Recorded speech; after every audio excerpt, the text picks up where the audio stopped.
Hello बच्चों, स्वागत है आपके इस वीडियो में। आज हम लोग इस वीडियो के माध्यम से बहुत ही महत्वपूर्ण प्रमेय जिसका नाम है थेस प्रमेय का विलोम पढ़ने वाले हैं। सबसे पहले जानेंगे कि इसका स्टेटमेंट क्या होता है, यानी कथन क्या है। यदि एक रेखा किसी त्रिभुज की दो भुजाओं को एक ही अनुपात में विभाजित करे तो वह तीसरी भुजा के समांतर होती है। यही हम लोग को सिद्ध करना है। ठीक है, इससे पहले हम लोग थेस प्रमेय सीख चुके हैं और यह जो है थेस प्रमेय का विलोम है। ठीक है, थेस प्रमेय का उल्टा है। स्टेटमेंट फिर से एक बार हम लोग समझ लेते हैं। यदि एक रेखा किसी त्रिभुज की दो भुजाओं को एक ही अनुपात में विभाजित करे तो वह तीसरी भुजा के समांतर होती है। सबसे पहले एक त्रिभुज का निर्माण हम लोग कर लेते हैं। ठीक है, इस त्रिभुज का नाम रख लेते हैं ABC। AB भुजा पर एक बिंदु D है, AC भुजा पर एक बिंदु E है।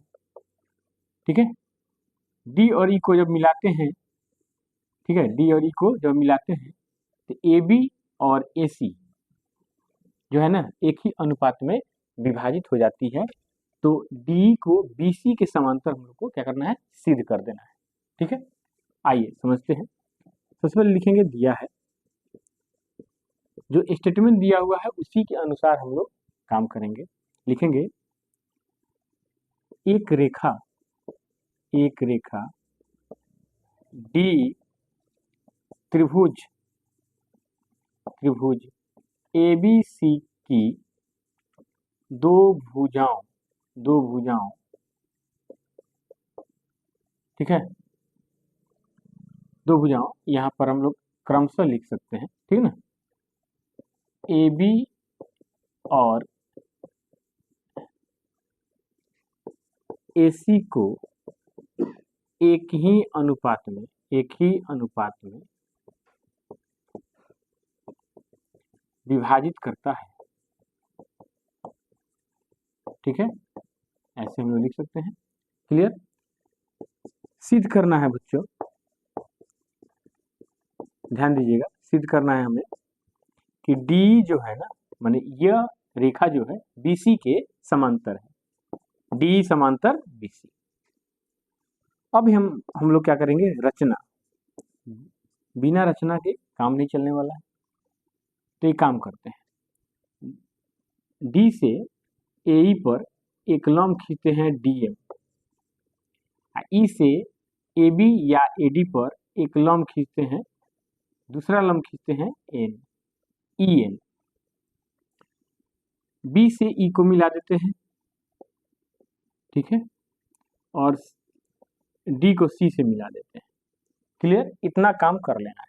अब इसी चीज को हम लोग यहाँ पर लिखेंगे, यह लंब है और यह लंब है। क्लियर, लिखेंगे DM लंब AE का भी लंब है और AC का भी लंब है, तो AC भी ब्रैकेट में लिख सकते हैं। एवं EN लंब AD, तो EN जो है AD का भी लंब है और AB का भी लंब हो सकता है, तो ये भी लिख सकते हैं। खींचा गया तथा, ध्यान दीजिए मेरे बच्चों, तथा B को E से एवं C को D से मिलाया गया। क्लियर, अब लिखेंगे उपपत्ति। ठीक है, हाँ, इसमें एक चीज और लिखना है, दिया है हमें। एक रेखा D त्रिभुज ABC की दो भुजाओं AB और AC को एक ही अनुपात में विभाजित करता है, अर्थात ठीक है, AD बटा DB बराबर AE बटा EC, इसको समीकरण 1 मान लेते हैं। क्लियर, इतना काम करना है। मतलब सुविधा के लिए स्टेटमेंट तो है ही, इसको हम लोग इस रूप में भी लिख सकते हैं। ठीक है, अब देखिए त्रिभुज ADE में EN लंब जो है AD, इसलिए एरिया ऑफ DE 1/2। देखिए यह लंब है, यह आधार है, तो त्रिभुज का क्षेत्रफल कहता है मेरे प्यारे बच्चों 1/2 गुना आधार गुना ऊंचाई। तो आधार इसमें AD है और गुना ऊंचाई क्या है, EN है। समीकरण नंबर 2 कर लेते हैं।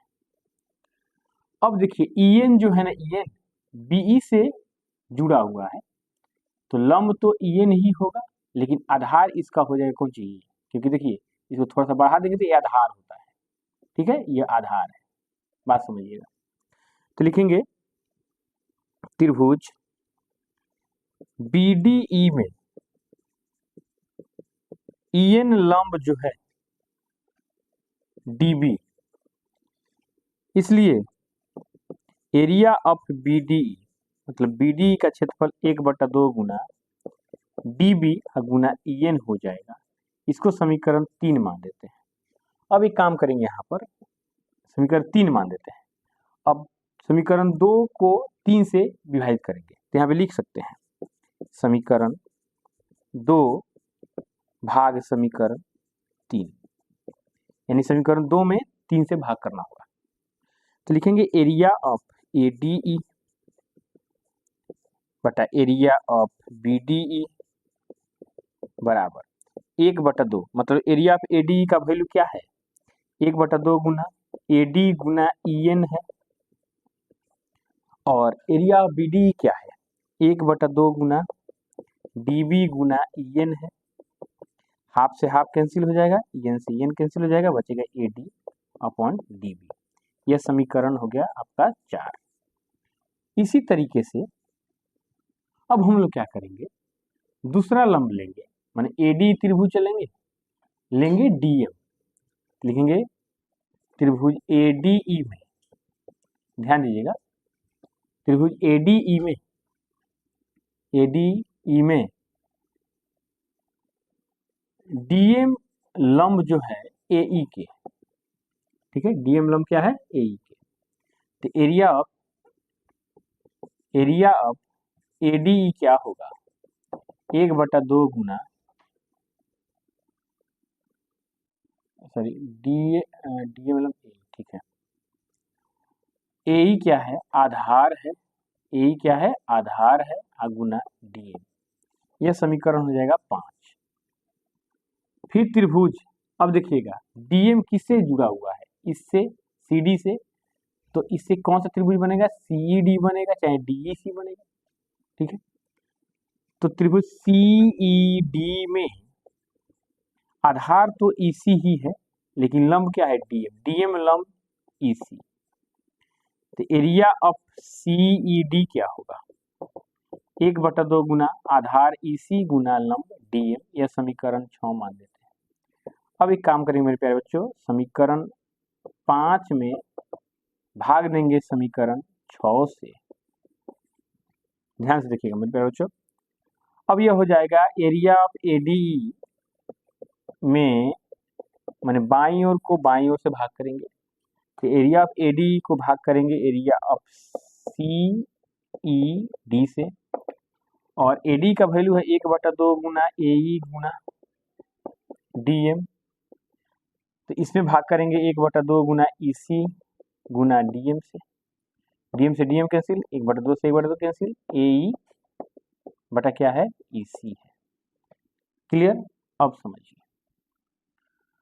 अब ध्यान दीजिए मेरे प्यारे बच्चों, समीकरण 1 से चलते हैं। यहाँ पे लिखेंगे अब समीकरण 1 से, तो समीकरण 1 का वैल्यू क्या है, AD upon DB is equal to AE upon EC। अब बताइए मेरे प्यारे बच्चों, AD अपॉन DB का वैल्यू क्या है, area of ADE upon area of BDE is equal to, अब देखिए यह समीकरण अब 7 मान लीजिए। ठीक है, देखिए समीकरण 1 से यह चल गया, अब इसका मान रखेंगे समीकरण 4 से और समीकरण 5 से, बगल में हम लोग लिख भी सकेंगे। तो एरिया ऑफ AD बटा एरिया ऑफ CD किसका वैल्यू है, AE बटा EC का, तो AE बटा EC का वैल्यू हम यह लिखेंगे, area of ADE upon area of BDE CED, इससे खत्म हो गया। तो एरिया ऑफ क्या बचेगा, BDE बचेगा, बराबर एरिया ऑफ क्या बचेगा, CED बचेगा। क्या बचेगा, CED बचेगा। अब ध्यान पूर्वक देखिए, एरिया ऑफ BDE और एरिया ऑफ CED क्या है, बराबर है, क्षेत्रफल बराबर है। और एक और बात यहाँ पर महत्वपूर्ण चीज यह है कि त्रिभुज BDE और त्रिभुज CED एक ही आधार, कौन से आधार, इसका आधार क्या है, DE पर स्थित है। तो यहाँ पे एक कंसेप्ट याद रखिएगा, एक ही आधार पर स्थित त्रिभुजों की यदि क्षेत्रफल बराबर हो जाए तो उस आधार और उसके सामने वाला भुजा क्या होते हैं, समांतर होते हैं। इसलिए DE समांतर हो जाएगा कौन सी का, BC। यही हम लोगों को क्या करना था, प्रूव करना था। यदि ये थ्योरम समझ में आया, आइए बच्चों एक थेस प्रमेय का उपप्रमेय हम लोग सीखते हैं। और यह उपप्रमेय एग्जाम के दृष्टिकोण से बहुत ही महत्वपूर्ण है, क्योंकि एग्जाम में यह बार बार पूछा जाता है। और यह उपप्रमेय एक और फॉर्मूला देता है, ठीक है।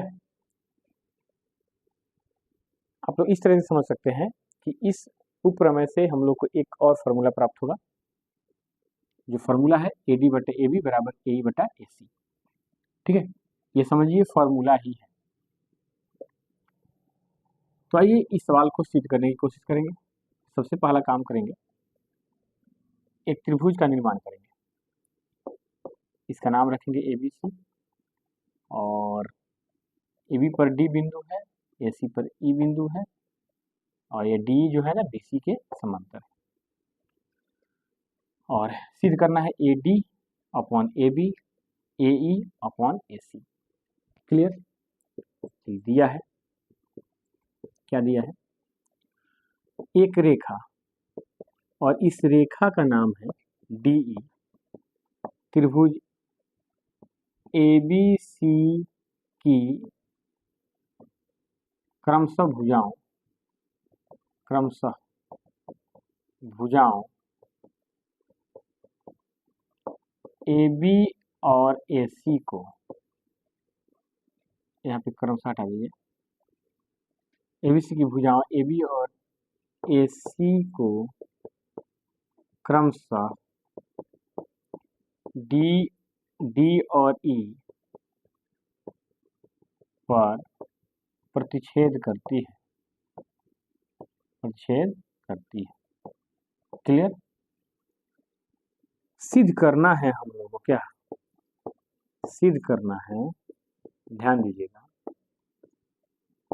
AD/AB = AE/AC, ठीक है। इसमें कुछ रचना नहीं करना है, सीधा लिखेंगे उपपत्ति यानी प्रमाण, ठीक है। अब देखिए एक और बात,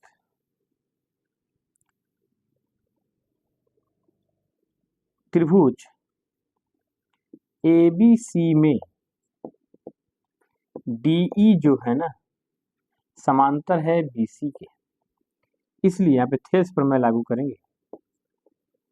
थेस प्रमेय से ध्यान दीजिए, थेस में क्या कहता है कि AD/DB बराबर AE/EC। अब इसको क्या करेंगे, पलट देंगे, तो DB/AD हो जाएगा इस साइड का, और इस साइड का हो जाएगा EC/AE हो जाएगा।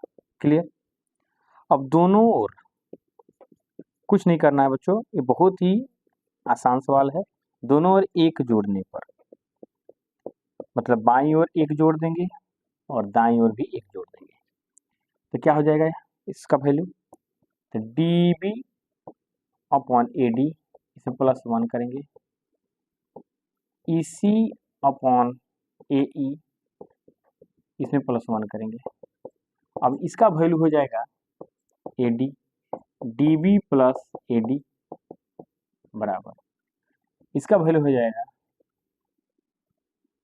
AE, EC plus AE। अब जरा सोचिए, DB में AD जोड़ेंगे, DB में AD जोड़ेंगे तो पूरा AB होगा अपॉन AD बराबर, EC में AE, EC में AE जोड़ेंगे तो पूरा AC होगा, AC अपॉन AE। अब इसको पलट देंगे तो AD upon AB is equal to AE upon AC हो जाएगा। आ गया, प्रूव हो जाएगा। ठीक है, इस तरीके से इस सवाल को हम लोग क्या करेंगे, प्रूव कर लेंगे। समझ में आया? एक फार्मूला ये भी हो गया।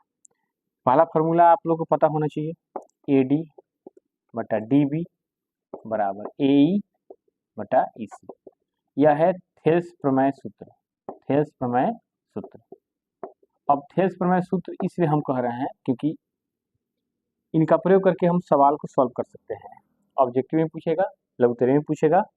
ठीक है, हाँ, पहला यह हो गया। दूसरा यह हो गया AD upon AB is equal to AE upon AC, जो अभी हम लोग सिद्ध किए हैं। और तीसरा हो जाएगा आपका